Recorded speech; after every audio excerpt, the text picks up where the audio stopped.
Diyos maray na aldaw, ako si Bachi, a day in my life as a small content creator here in Buhi. Yung araw nga, tara't samahan niyo akong maglinis sa aming kwarto.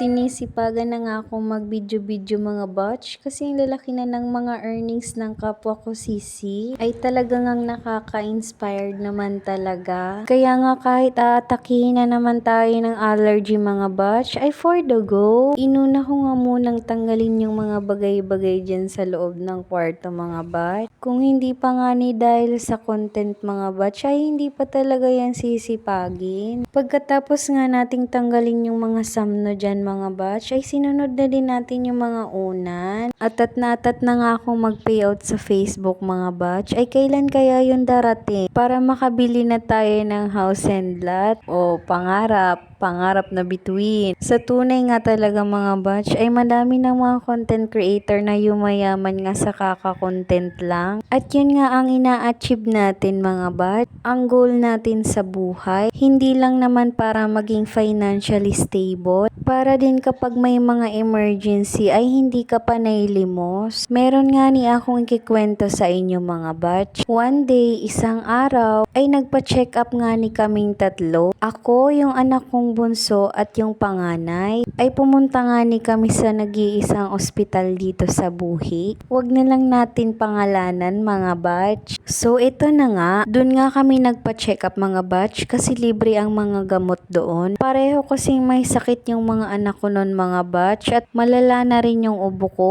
halos mag-iisang buwan na. Wala din kasi kaming pampa-check up sa clinic mga batch. Yun ngang experience namin yun mga batch ay talagang nagpamulat sa mga mata ko na balang araw ay magiging financially stable ako at ni minsan ay hindi na talaga ako aapak sa lugar na yon. So ito na nga, nilista ko nga yung mga pangalan namin kasi nga 'di ba magpapa-check up. Tapos hinanap nila yung mga record namin. Meron ngang dalawang nurses doon mga batch na feeling tagapagmana nga ng ospital. So bali hawak niya na nga yung record naming tatlo. Tapos nakakainis mga batch, bigla na lang siyang tumawa ng malakas and dami pa namang mga tao noon. Madaming mga nagpapa-check up nung time na yon. Tapos sabi niya sa akin mga batch, ay grabe, inabos-abos mo na yung buong pamilya mo.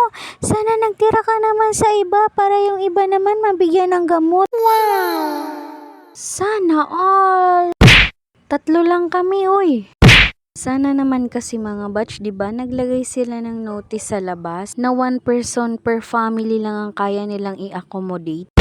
Sobrang napaya ako mga batch. Sa sobrang inis ko nga ni mga batch ay tumulo na lang talaga yung luha ko. Hindi naman siguro ako makakaubos ng isang karton na gamot mga batch, 'di ba? Ka-unfair. Kaya daw na sana kita magparabatok-batok mga batch talaga, mag-inom-inom na sana kitang oregano. Anong connect mga batch? Magsikap kita sa buhay, nga hindi kita pagparatil na kanya na tao. Kahit sang lugar naman siguro talaga mga batch, makaka-encounter kayo ng mga entitled na tao. It's up to you kung magpapapekto ka o hindi. Kaya lesson learned mga batch. Kaya if taga-Buhi ka at magpapacheck up kayo, kung dadalhin mo ang buong pamilya mo doon, wag na. Isa-isa lang, give chance to other mga batch. Kasi nakakaya naman sa kanila, uy.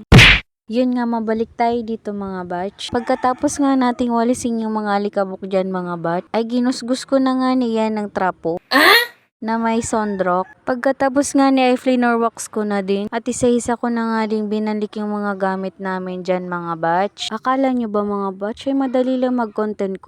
Ikaw na nga ang actor, ikaw pa ang editor at cameraman plus director. Kailangan lang talaga mga batch ay consistent tayo sa pag-upload ng mga content natin para i-boost ni Meta ang ating mga video at magkaroon ng madaming engagement. Don't forget to like, share, and follow. Yun lang mga batch. Diyos mabalos.